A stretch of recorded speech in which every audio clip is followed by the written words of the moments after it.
ఆస్తిక భక్తవృందం ఎవరి హృదయములలో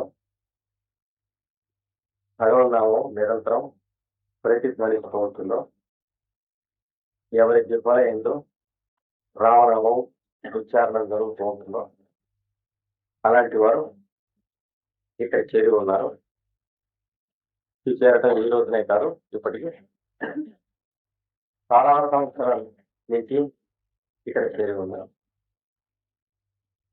శరీరంతో ఇక్కడ వచ్చి మనం కూర్చొని చేరి ఉండటానికి ముందు మానసికంగా ఇక్కడ చేరి ఉండటం, దాన్నే ఇక్కడ మనకి రామాయణం కావాలని మనసులో సంకల్పించడం అని అంటారు. అలా ప్రారంభమైంది, ఇప్పుడు కూడా అలాగే ప్రారంభమవుతుంది. ప్రారంభమైనప్పుడు ఇక్కడ మనం చూస్తూ ఉన్న రామాలయం లేదు, మనం చూస్తూ ఉన్న రామాలయానికి మూలమైనటువంటి మీ హృదయములలో ఉన్న రామాలయం ఉన్నది. అది అందరి హృదయంలోనూ ఒకే వస్తువు ఎప్పుడైతే సంకల్పింపబడుతుందో అది బాహ్య ప్రపంచంలో భౌతికంగా ఈ ఒంటరిగా కల్పింపబడుతుంది. సంకల్పింపబడుట సక్రమంగా జరిగినప్పుడు కల్పింపబడుట అనేటువంటిది జరుగుతుంది. దాని ప్రతిబింబమే ఇప్పుడు మీరు చూస్తున్నటువంటి రామాయణం. అనగా మానసికంగా రామసాన్నిధ్యం ఇక్కడ కావాలని ఏ తపస్సు అయితే మీరు చేశారో ఆ తపస్సుకి ఫలమే ఈ భౌతికమైనటువంటి రామాయణం. అందుచేతనే మనం భౌతికమైనటువంటి ఈ ఆలయంలో మనం చూపేటువంటి శ్రద్ధాభక్తులన్నీ మన హృదయంలో ఉంటాయి, కానీ భౌతికమైనటువంటి ఆలయం ఉండవు. ఆ హృదయమునందు ఉన్నటువంటి ఆలయమునకు ప్రతిబింబము చిహ్నము అయినటువంటిది బాహ్య ప్రపంచంలో ఆలయం ఉంటుంది. కనుక ఇక్కడ ఈ ఆలయం ప్రతిష్ట కావటానికి, ఇది స్థాపింపబడటానికి మీ అందరి హృదయములలో ఉన్నటువంటి రాముడు, అతనికి ఇక్కడ ఆలయం కావాలనేటువంటి ఒక మీ హృదయంలో ఉన్న సంకల్పం, అది ముఖ్య కారణం. దానివల్ల ఆలయం నడిచి వచ్చింది. రాముడు, సీత, లక్ష్మణుడు, పరివారం అందరూ కూడా నడిచి వచ్చారు. ఇలా కోరినటువంటి వాళ్ళలో భక్తుల్లో అనేక విధమైనటువంటి భక్తులు ఉంటారు. భక్తి ఒకటే అయినప్పటికీ భక్తి అనుభూతి రకరకాలుగా ఉంటుంది. ఒకరు భక్తిలో శబరిగా రాముడిని అనుభవిస్తారు, ఒకరు ఆంజనేయుడుగా అనుభవిస్తారు, ఒకరు లక్ష్మణుడుగా, ఒకడు భరతుడుగా, ఒకడు శత్రుఘ్నుడుగా, ఒకడు గుహుడుగా, ఒకడు సుగ్రీవుడుగా. అంటే కొంచెం మన పనులు అవుతూ ఉండటానికి రాముడు ఎందుకైనా ఉపయోగించడానికి పనికొస్తాడు. కొంచెం ఇహం కొంచెం పరం కలగరు చదువుగా అనుభవిస్తే సుగ్రీవుడుగా ఉంటుంది. అది కూడా చెప్తాను, ఏ విధంగా సుగ్రీవుడు రాముడిని సాన్నిధ్యాన్ని అనుభవించేవాడు. అంటే ఒక లౌకికుడు లిటిగెంట్ కోర్టుపక్షి అయినటువంటి వాడు భగవంతుని ఎలా అనుభవిస్తే ఎలా ఉంటుందో దానికి ఉదాహరణలే మనకి సుగ్రీవుడు యొక్క కార్యం. కానీ అంతకు ముందు మనం భావించవలసినటువంటి గుహుడు, శబరి, ఆంజనేయుడు. లక్ష్మణుడు కూడా మహాభక్తుడే రామకథలో. కానీ లక్ష్మణుడు కోరినది ఉన్నది, కోరినది రామ సాన్నిధ్యం. నేను ఇక్కడ అడవిలో ఉండలేను, ఈ నగరంలో ఉండలేను, అన్నయ్య అడవి పెడితే నేను కూడా అడవికి వెళ్తాను. అది లక్ష్మణుడు యొక్క భక్తికి కారణం. గుహుడు భక్తికి కారణం. మన ఇంటికి ఈనాడు రాముడు వచ్చాడు. ఇలాంటి స్వామికి ఇలాంటి అన్యాయం జరిగింది, పట్టాభిషేకం భంగం జరిగింది. ఇలా చేసిన వాళ్ళంతా చాలా అపకారం చేశారు, దుష్టులు. వాళ్ళందరూ వాళ్ళందరినీ తప్పి పాలిస్తే బాగుండు, మట్టి కొట్టుకుపోతే బాగుండు. లక్ష్మణ స్వామిని గుహుడు కలిసి ఆ రాత్రి తెల్లవారులు మాట్లాడుకున్నారు. సీతాను రాముడు నిద్రపోతూ ఉన్నటువంటి రాత్రి తెల్లవారులు లక్ష్మణుడు నిద్రపోలేదు, గుహుడు నిద్రపోలేదు. మందర కుట్ర చేయటం దగ్గర నుంచి ప్రతి చిన్న విషయం ఏం జరిగిందో లక్ష్మణుడు గుర్తు చెప్పాడు చాలా వివరంగా. గుహుడు విన్నాడు. వారిద్దరూ తన రాముడి గురించి ఇలా జరిగిందే అని బాధపడ్డారు. భక్తుల్లో ఇలాగా ఆ కారణంగా వాడు రాముడినే తలిచాడు, ఈ కారణంగా వీడు రాముడినే తలిచాడు. రాముడినే తలచడం, రాముడి అంటే హృదయం పెంచడం అనేటువంటి దానికి ఫలితం వస్తుందని చెప్పి ఒకడు ఇంకెవరో అన్యాయం చేశారనేటువంటి దుఃఖం, ఒకరు కోపం ఇట్లాంటివి కూడా పక్కన కొంచెం లంచుకున్నాడు భక్తితో. మంచిదే, ఇంకా కొంచెం దూరం వెళ్ళేటప్పుడు ఆంజనేయ స్వామి పరిచయం అయ్యాడు. రాముడు పరిచయం అయినటువంటి క్షణం నుండి ఈనాటి వరకు ఆంజనేయుడు రాముడి వాడే కానీ తనవాడు కాడు. ఆ స్థితి అంతగా లక్ష్మణునికి లక్ష్యపడలేదు, గుహుడికి లక్ష్యపడలేదు. కారణం లక్ష్మణుడు కానీ గుహుడు కానీ రాముడిని కలుసుకునేందుకు కోసం అని చెప్పి రాముడికి అన్యాయం చేసిన వాళ్ళని తిట్టుకుంటాం అనేది నిమిత్తంగా పెట్టుకున్నారు. కానీ ఆంజనేయుల వారికి అలాంటి సమస్య ఏమి లేదు. పరిచయం అయిపోయిన తర్వాత ఇంకా ఆయన ఉన్నాడు కానీ తను లేడు. పోనీ అలాంటప్పుడు తనకంటే రాముడు ఎక్కువ బలవంతుడు మొదలైనటువంటి ఏమైనా ఉన్నాయా? చెప్పలేము. రాముడు బలవంతుడు, ఆంజనేయుడు బలవంతుడు, ఈ సృష్టి ఉన్నంతకాలం ఎవడు కూడా చెప్పలేడు. పోయి సామాన్యం అంతా జాగ్రత్తగా చదువుకున్నటువంటి వాడు ఈ ఇద్దరిలో ఎవరికి ఎక్కువ బలం ఉన్నదో చెప్పలేడు. ఉన్నది ఒకటే బలం కనుక ఇద్దరికి జాగ్రత్తగా చదువుకోవాలి రామాయణం. అప్పుడు తరువాత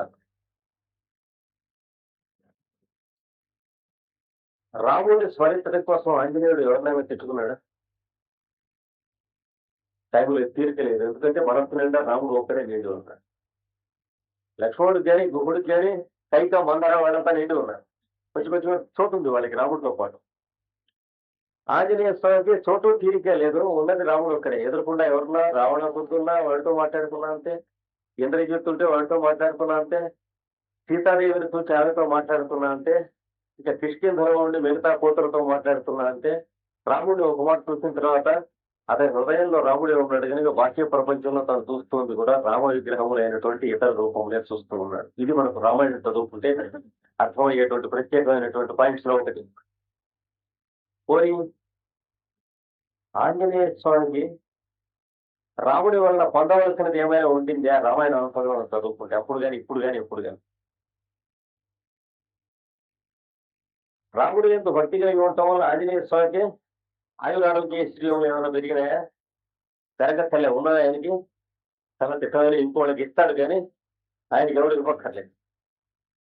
పోనీ తనకి సంపద ఏమన్నా పెరిగిందా? మనం 25 ఎకరాలు మాగానే ఏమైనా కొనుక్కున్నాడా కృష్ణా జిల్లాలో? ఏమంటారు? కోనసీమలో కొబ్బరి ఇంకో 10,000 కొబ్బరి తోటలు వేసుకున్నాడా? అదేమంటారు వీలేదు.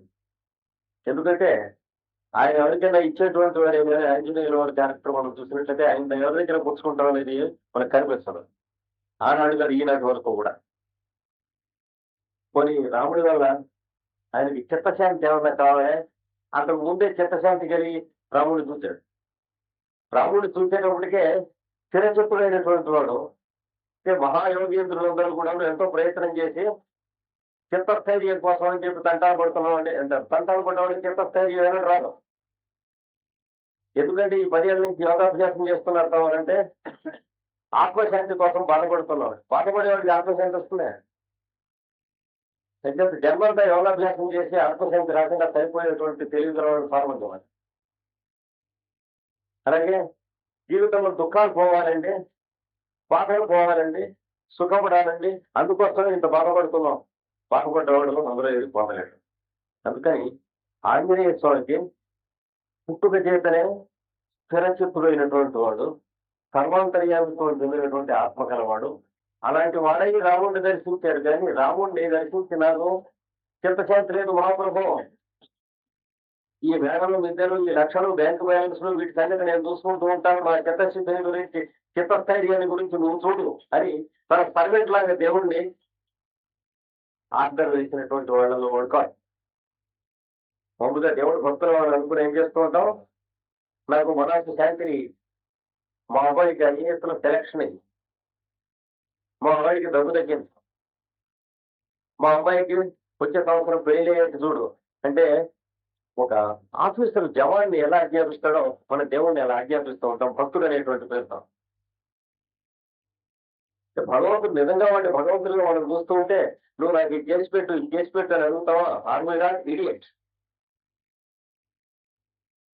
కానీ ఆంజనేయ స్వామి రాముడిని అడిగినది ఏమిటండి నాకు ఇది చేసి పెట్టాను ఏం లేదు నిరంతరం కూడాను నీకేం చేసి పెట్టాలి అని రాముడి దగ్గర చూస్తున్నాడు ఆంజనేయుడు. ఏమన్నా అవసరమా రాముడితో అప్లికేషన్ ఏం లేదే. రాముడి దగ్గర తను ఉండకపోతే గడవడా సరికే అట్లాంటి వాడు తాగే సకల పరాక్రమ సంపన్నుడు ఎదురు లేనివాడు లోకంలో. అలాంటి వాడు రాముడికి తల ఎందుకు వచ్చాడు కాబట్టి బుధాన్ని కూర్చోండి తీసుకెళ్తామని ఎందుకన్నా రామలక్ష్మణుడిని ఎందుకన్నాడంటే వాడికి ఒక్కడికి అర్థమయ్యే పాయింట్ రాముడు కనిపించింది. మనకి పర్సెంటేజ్లో అర్థం అవుతుంది 10%, 15%, 30%, 10%. 10% ఆంజనేయ స్వామి అర్థమయ్యేది ఏమిటంటే రాముడి యొక్క ధర్మ ప్రవర్తనము సత్య పరాక్రమత్వం.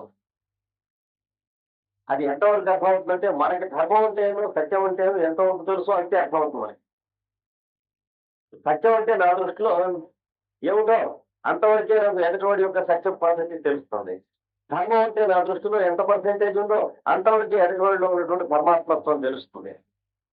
ఈ దృష్టితో చూసినట్లయితే రాముడిలో ఉన్నటువంటి ధర్మ పరాయణత సత్య పరాక్రమత ఈ రెండు కూడాను ఆంజనేయ స్వామికి తెలిసినట్లుగా దశరథుడికి కానీ కౌసల్యకి కానీ లక్ష్మణుడికి కానీ ఎవరికి తెలియడానికి అవకాశం లేదు. ఈ కారణం చేత నేను వారికి దాసుడై ఉన్నాను అన్నాడు. దాస్యం ఎవరికి చేస్తాను? దుష్టుడు క్రూరుడు స్వార్థపరుడు అయినటువంటి వాడు పరదేశ వాడుకలకి దాస్యం చేస్తారు. అమెరికా వాడికో రష్యా వాడికో ఎవరికో దాస్యం చేస్తారు. ఇంగ్లీష్ వాడికో వారి దగ్గర అప్పు తెచ్చుకొని ఇంటర్నేషనల్ లోన్ తెచ్చుకొని బియ్యం తెచ్చుకొని గోధుమలు తెచ్చుకొని పాలకూరలు తెచ్చుకొని ఇట్లాంటివి. కానీ ధర్మ మార్గాన్ని వెళ్తున్నటువంటి వాళ్ళు దాస్యం అనేది పర్సన్స్ చేయరు, ప్రిన్సిపల్స్ చేస్తారు.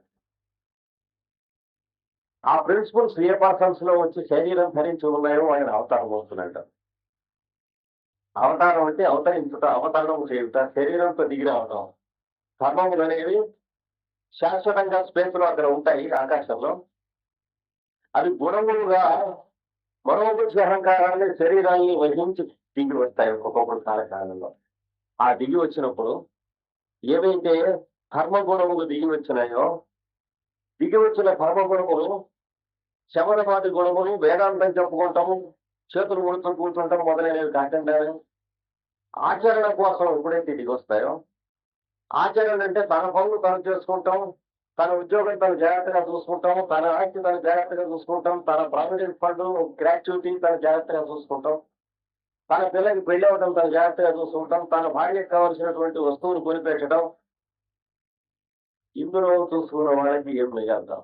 ఇది కాక లోకాల కోసం అని చెప్పి ఆచరణలోకి దిగినటువంటి వాళ్ళు ఉంటారు. ధర్మ మార్గాన ధర్మం ఆచరణ స్వరూపంలో తన కోసం కానీ తన వారని చెప్పేటువంటి అజ్ఞానం కోసం కానీ కాకుండా ఉన్నప్పుడు దిగింది ఎవరికైతే ధర్మం ఆచరణలోకి దిగుతుందో వాళ్ళు అవతారం అవుతుంది. అందుచేతనే యుగానికి ఒక్కొక్కడు ఉంటాడు. మనం ఎవరికి వాడు మనం ధర్మం చేస్తున్నాం అని అనుకున్నప్పటికి కూడాను, దానం చేస్తున్నాం అని అనుకున్నప్పటికి కూడాను, సత్యవాకు పరిపాలిస్తున్నాం అని అనుకున్నప్పటికి కూడాను మనం పరిపాలించడం వేరు. ఉన్నది ఉన్నట్టుగా చెబుతాం, అబద్ధం చెప్పాం. ఆఫీసులో చెప్తే ఉద్యోగం ఉండిపోతుంది కాబట్టి దాని తప్ప పరోపకారం కోసం కాదు మనం చెప్పేది. ధర్మంగానే ఉంటాం, మన పని మనం డ్యూటీ చేస్తాం, చేయకపోతే ఉద్యోగం లేచిపోతుంది, లేకపోతే వ్యాపారం పట్టుకొట్టుకుపోతుంది. ఇలాంటి కారణాల చేత ధర్మం ఆచరించేటువంటి వాళ్ళని కోటికి 99,999 మంది, అందులో ఆ ఒక్కడు వేరే ఉంటాడు. వాడు ధర్మం ఆచరించడం ఎందుకు అంటే వాడి స్వభావం వాడి కాబట్టి అనేటువంటిది. అది ఆంజనేయ స్వామి యొక్క స్వభావం. రాముడి స్వభావం అది కనుక రాముడికి స్వభావం ఆంజనేయ స్వామి తెలిసింది. ఇలాంటి ఆంజనేయుడు రాముడు ఎక్కడ స్మరింపబడంతో అక్కడ స్మరించు వారి హృదయములు పవిత్రం. ఎంత పవిత్రం అవుతాయంటే ఎంత స్మరిస్తామో అంత పవిత్రం అవుతాయి. ఎంత చిత్తశుద్ధితో స్మరిస్తామో అంత పవిత్రం అవుతాయి. ఎంతవరకు మనలో ఉన్నటువంటి గుణములు మార్పు చెంది వాళ్ళ నుంచి మన మీదకి వచ్చేటువంటి సద్గుణములు అనేటువంటి మనల్ని అనుగ్రహించడం మనం హృదయపూర్వకంగా మనసా సంకల్పిస్తాము, అంతవరకు వస్తాయి. ఆ కర్మం రాముడిని స్మరించినా, ఆంజనేయ వారిని స్మరించినా, సీతని స్మరించినా ఎంతవరకు మనలో మార్పు వస్తుందంటే మనం ఎంతవరకు రాణిస్తామో అంతవరకు వస్తుంది. పెద్దవారిని వాళ్ళు మన ఇంట్లోకి ఎంతవరకు వస్తారంటే మనం ఎంతవరకు రాణిస్తే అంతవరకు వస్తాను, లేకపోతే అక్కడే ఉంటుని పరిస్థితినైనా వస్తాను. మిగతా వాళ్ళ ఆక్రమిస్తారా? పెద్ద దేశాలు చిన్న దేశాలను ఆక్రమిస్తున్నట్టుగా అట్లా ఆక్రమిస్తారు పెద్దవాళ్ళు. పిచ్చేయడం రాముడు కానీ ఆంజనేయుడు కానీ ఇట్లాంటి వాళ్ళు వాళ్ళని ఆరాధించేవాళ్ళు, దాంట్లో ఉన్నటువంటి ధర్మం తప్పని తెలిసినటువంటి వాళ్ళు. వీళ్ళు ప్రతి వాడికి ఒక శరీరం ఉంటుంది, మనస్సు, ఇంద్రియములు ఉంటాయి. శరీరానికి కావాల్సినవి అన్నపానీయములు, వస్త్రము, ఇల్లు అని ఇటు పైన ఇంకేం ఇంకా అక్కర్లేదు అని తెలిసిన రహస్యం ఉన్నటువంటి మహానుభావులు. మనస్సు దానికి కావాల్సి వచ్చినట్లు అనిపిస్తాయని అబద్ధాలు అని తెలిసిన వాళ్ళు. ఎందుకంటే కావాల్సిన శరీరానికి కానీ మనస్సు కాదు. అన్నం కావాల్సి వచ్చినా, పానీయం కావాల్సి వచ్చినా, వస్త్రం కావాల్సి వచ్చినా, ఇల్లు కావాల్సి వచ్చినా, భార్య కావాల్సి వచ్చినా, భర్త కావాల్సి వచ్చినా, వెత్తగా ఉంటే ఫ్యాన్ కావాల్సి వచ్చినా, తలగా ఉంటే కబళి కావాల్సి వచ్చినా, ఈ శరీరానికే కానీ మనస్సు కావు. ఇది తెలిసినటువంటి వాళ్ళు లోకంలో ఉన్నటువంటి మాయను దాటిన వారు పారంగతులైన మహానుభావులు అని అంటారు. దీని రహస్యం తెలియాలి. కేవలం చదువుకుని నమ్మినందువల్ల కాకుండా మనిషిలో మార్పు వస్తుంది. ఆ వచ్చినప్పుడు తెలిస్తే ధర్మము వారి ఎందుకు నిహితమై ఉంటుంది. వారు ఎంతగా ఈ మార్పు రావడానికి అంగీకరిస్తారో అంతగా రాముడిని స్మరించిన, ఆంజనేయుడిని స్మరించిన, కృష్ణుడిని స్మరించిన, బుద్ధుడిని స్మరించిన, సాయినాథుడిని స్మరించిన వెలుగు అంతగా లోపలికి రానిచ్చింది. సూర్యరశ్మి బయట ఉంటుంది కానీ ఇంట్లో ఎంత వచ్చి పడుతుందంటే కిటికీ మనం ఎలాంటిది ఏర్పాటు చేసుకున్నాం, ఎంతవరకు తిరిగి తీసుకున్నాం దాన్ని బట్టి ఉంటుంది మన ఇంట్లోకి పడేటువంటి వెలుగు. వీళ్ళని ఆరాధన విశేషం కూడా అంటే అలాంటి రాముడి వాటి గురించి ఒకటి రెండు విశేషాలు చెప్పుకున్నాం. శబరిలాగా అది కూడా ఇందాక ఆంజనేయ స్వామి లాగా అని అన్నప్పుడు ఆంజనేయ స్వామి ఎలాంటి భక్తులో చెప్పుకుంటూ మనం వెళుతూ ఉంటే ప్రతి సాయంత్రం 2-3 గంటలు ఇలా కూర్చుని ఒక సంవత్సరం చెప్పుకున్నా ఇంకా అవధి రామాయణంలో ఇంకా చెప్పవలసినటువంటి రహస్యములు 3 ఆర్తిపూర్ణములైన విషయములు ఉంటాయి. అందుకని అవన్నీ పూర్తి అయ్యేటట్టుగా చెప్పుకుంటాం అనేటువంటి వేరేగా మనం పడకూడదు. చెప్పుకుంటాం ఎందుకంటే మనం బాగుపడటం కోసం, అంటే ఆ గుణములతో మనకు స్పర్శ కలగటం కోసం. గరిటెతో పాయసం వడ్డిస్తూ ఉంటాం అనేటువంటిది వడ్డిస్తున్నంతసేపును పాయసము గరిటెకు అంటుతుంది. ఎవడైనా ఆస్వాదించేటువంటి వాడు, రుచి తెలిసినటువంటి వాడు గరిటె నాకిన పాయసం యొక్క రుచి కొద్దిగానే తెలుస్తుంది. అలాగా పెద్దల సద్గుణాల గురించి, ధర్మములను గురించి, వాళ్ళ ప్రవర్తనల గురించి సంకీర్తనం చేసుకుంటూ ఉన్నప్పుడు చేస్తూ ఉన్నటువంటి మనస్సు అనేటువంటి గరిటకు ఆ సంకీర్తనం ఎవరిని గురించి చేస్తున్నామో వాళ్ళ ధర్మము, సత్యము అనేటువంటి అంటినప్పుడు మనకి కనుక దాని ఎందు అభిలాషము, రుచి ఎంతైతే ఉందో అంతాను ఆ రుచి మనకు తెలుస్తుంది, ఆస్వాదన జరుగుతుంది. ఎప్పుడైతే జరిగిందో అంతకు ముందు మనలో ఉన్నటువంటి లోపములు క్రమంగా కరిగిపోవటానికి అది ఒకటే మార్గం. వేదాంతం చెప్పుకుని లాభం లేదు, మనలో మార్పు రాదు. శాస్త్రం చదువుకుని ఏమి మార్పు రాదు. 10-12 భాషలు చదువుకుని దానివల్ల ఏమి మార్పు రాదు. లేదా శంకరాచార్య వారు ఏం చెప్పారు, రామానుజాచార్యుల వారు ఏం చెప్పారు, మధ్వాచార్యుల వారు ఏం చెప్పారు, రాముడు ఏం చెప్పాడు, భగవద్గీతలో కృష్ణుడు ఏం చెప్పాడు, సాయినాథుడు ఏం చెప్పాడు, ఇవన్నీ పోల్చుకుని చదువుకున్నందువల్ల ఎందుకంటే అవి ఎక్కడే ఉంటాయి, మనం ఇక్కడే ఉంటాం. వాళ్ళు జీవితంలో ఇలా ప్రవర్తించాలని చెప్పుకుంటూ ఉండగా మనస్సు ఒక రకంగా పడుతుంది, ఆగ్రహం అవుతుంది. అది ఒక పని చేస్తేనే జరుగుతుంది, ఇంకేం చేసినా ప్రపంచంలో జరగదు. ఇంగ్లీష్ వచ్చినా జరగదు, సంస్కృతం వచ్చినా జరగదు. ఏమండి? మేడలు విద్యలు కట్టించినా జరగదు, లక్షలు సంపాదించినా జరగదు. ఒక్కటే జరుగుతుంటేనే ఆ మనస్సు కరగడం అనేటువంటిది జరుగుతుంది.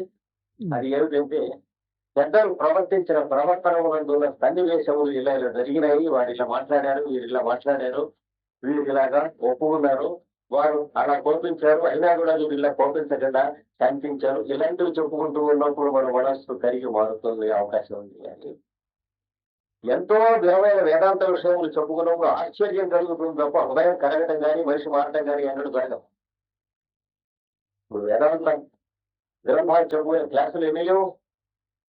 మనం ప్రతి యూనివర్సిటీకి వెళ్ళినట్లయితే ఫిలాసఫీ డిపార్ట్మెంట్ అని ఒకటి ఉంటుంది. అక్కడ కొందరు ప్రొఫెసర్స్, కొందరు రీడర్స్, కొందరు లెక్చరర్స్, కొందరు స్టూడెంట్స్ ఉంటారు. ఉన్నప్పటికీ 5 సంవత్సరాలు ఫిలాసఫీ ఎంఏ కానీ పిహెచ్డి కానీ చేసిన అదొకటి ఎలా ఉండో అలాగే ఉంటాం. ఇంకేత శాస్త్రంగా చదువుకుంటున్నాం కానీ ఆహారం, అన్నం వండటం, ఆహారం తినటం, దాని గురించిన శాస్త్రం చదువుకుంటే అంత ఎంతవరకు తీరుతుందో మన వేదాంతం గురించి చదువుకుండా అంతవరకే తీరుతుంది. చూడండి, ఉదాహరణకి ఒక పుస్తకం ఉంటుంది, ఫిజిక్స్ లో మ్యాగ్నెటిజం అని పుస్తకం ఉంటుంది. దాని మీద మ్యాగ్నెటిజం అని ఎక్సై ఉంటాం. ఒక ఇనపం ఒక తాళం చెవి ఇక్కడ పెట్టి ఆ పుస్తకం పెట్టి రుద్దటం మొదలెట్టే అనుకోండి, ఆ తాళం చెవి ఎన్ని వేల మార్కుల మధ్యన తాళం చెవి మ్యాగ్నెట్ అవుతుంది. ఏం చేత మ్యాగ్నెటిజం గురించి ఉంది కానీ పుస్తకంలో మ్యాగ్నెటిజం లేదు. ఒక మ్యాగ్నెట్ పట్టుకొస్తే అది పెట్టి రుద్దితే అవుతుంది కానీ. అలాగే ఫిజిక్స్ లో లైట్ అని ఒక చాప్టర్ ఉంది. పుస్తకాలు బలవి పెట్టుకున్నాడు తీసుకొచ్చే స్టూడెంట్. రేపు పరీక్ష చదువుకుంటామని తెరవబోతుండగా కరెంటు పోయింది.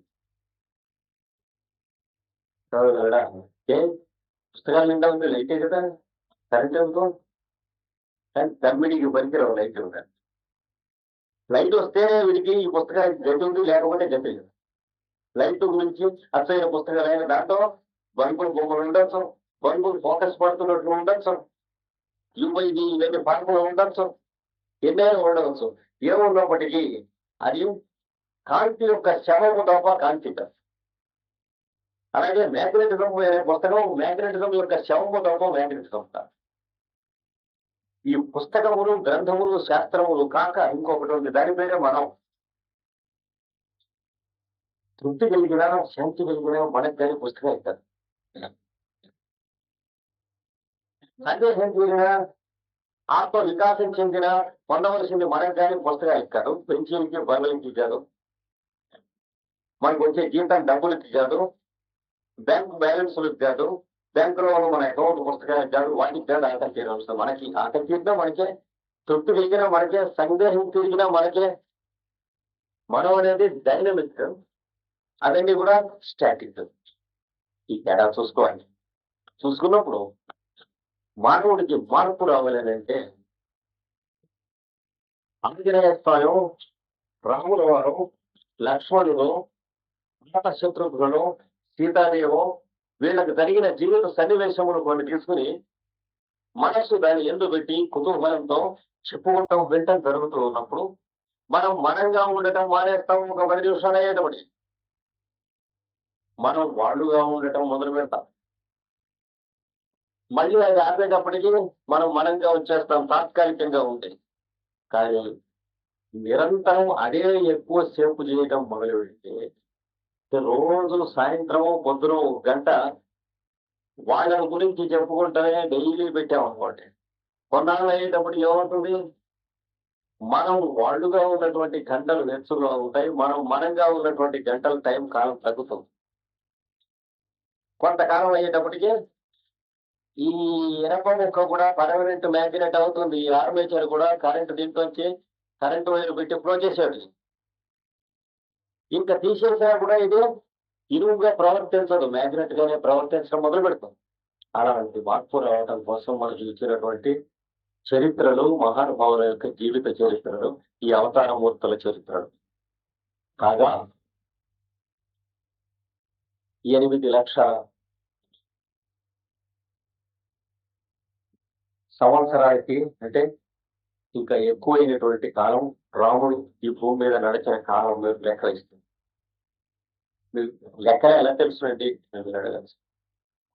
ఆ రోజు నుంచి రోజు రోజు లెక్క వేస్తున్న వాళ్ళు తరతరాల ఈ రోజు వరకు ఉన్నారు. వాళ్ళనే పౌరాణికులు అంటే పురాణ శాస్త్రం తెలిసిన వారు. వాళ్ళు కృతయుగము, దాని తర్వాత త్రేతాయుగము, దాని తర్వాత ద్వాపర యుగము, దాని తర్వాత కలియుగం అని ఉంటుంది. ఈ యుగం ఇంత ఉంటుంది, ఇది ఇట్లా ఉంటుంది అని మనకి లెక్కలు ఇస్తారు. అప్పటి నుంచి ఇప్పటికీ లక్షల లక్షల సంవత్సరాలు జరిగినప్పటికీ ఈ కాలంలో మనం ఇక్కడ రామాలయం కావాలి అని అనుకున్నాం. ఇలాగ ప్రపంచంలో లక్షల ప్రదేశాల్లో మాకు ఇక్కడ రామాలయం కావాలి అని అనుకున్న హృదయాల్లో రామాలయం ప్రతిబింబించడం అనేది అప్పటికి ఇప్పటికి జరిగింది. ఎంతగానో ఆశ్చర్యం ఉన్నది.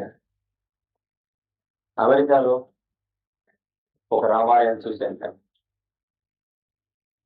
ఏమి రామాలయం కట్టారు ఇక్కడ అంటే అక్కడ కొన్ని వందల మంది రామాయణం చదువుకుని మాకు ఇక్కడ రామాలయం కాదు.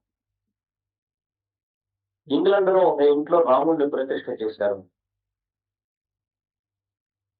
చేసి నిరంతరం పొద్దున రాత్రి పూజ చేస్తున్నారు. ఫ్రాన్స్ లో లియాన్ అనేటువంటి నగరంలో ఒక పెద్ద దేవాలయం కట్టి ఇది 10th అవతారం అని బోర్డు కట్టారు. లోపల ఎవరాన్ని వెళ్ళి చూస్తే మహాత్మా గాంధీకి అవతారం, రోజుకు 3 మాటలు షోడశోపచారం పూజ. హృదయంలో సంకల్పం ఎంత పవిత్రమైతే చుట్టూ మనం చేసుకునేటువంటి పనులు కూడా అంత పవిత్రమై ఉంటాయి. అందుకనే వాల్మీకి మహర్షి, నారద మహర్షి తన దగ్గరికి వస్తే ఆయన అడిగారు ఏమంటే ఏదైనా మంచి జీవిత చరిత్ర చెప్పండి, ఎవడన్నా జీవించిన చరిత్ర. కట్టుగా అక్కర్లేదు, నావెల్స్ అక్కర్లేదు, మాకు we are fed up with the crime literature and sex literature, అది మాకు అక్కర్లేదు. ఎవడో పిచ్చివాడు, మండబుద్ధైనటువంటి వాడు, టేస్ట్ లేనటువంటి వాడు చదువుతాడు క్రైమ్ లిటరేచర్ మొదలైనవి. మనుషులు అన్నం తింటే గుండ్లు రెడ్డి తింటాయి, అది ఎవరి టేస్ట్ వాడిది. వాడి సంస్కారాన్ని బట్టి మన టేస్ట్ ఉంటుంది, ఏం చెప్పలేము. మాకు ఇప్పుడు జీవిస్తూ ఉన్నటువంటి వాళ్ళలో ధర్మ మార్గాన్ని జీవిస్తూ సత్య మార్గాన్ని ప్రవర్తిస్తూ ఉన్నటువంటి వాడి గురించి ఎవరు విజ్ఞానం చెప్తున్నాడు. వాల్మీకి అడిగినటువంటి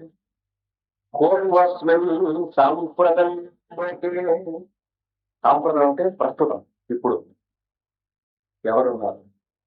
అస్మిన్ సాంప్రదాయం ఎవరు కావాలయ్యా, ఎట్లాంటి వాడు కావాలి నీకు అని నారదుడు అడిగాడు. అంటే వాల్మీకి సద్గుణములు కలిగినటువంటి వాడు. కొన్ని వేల మంది ఉంటారు. పొద్దున 10ంటికి ఆఫీస్ అయితే 5 నిమిషాలు తక్కువ 10ంటికి వెళ్ళేటువంటి వాళ్ళు కొన్ని లక్షల మంది ఉంటారండి. గుణవంతులు కాదా? అవగుణవంతుల మరి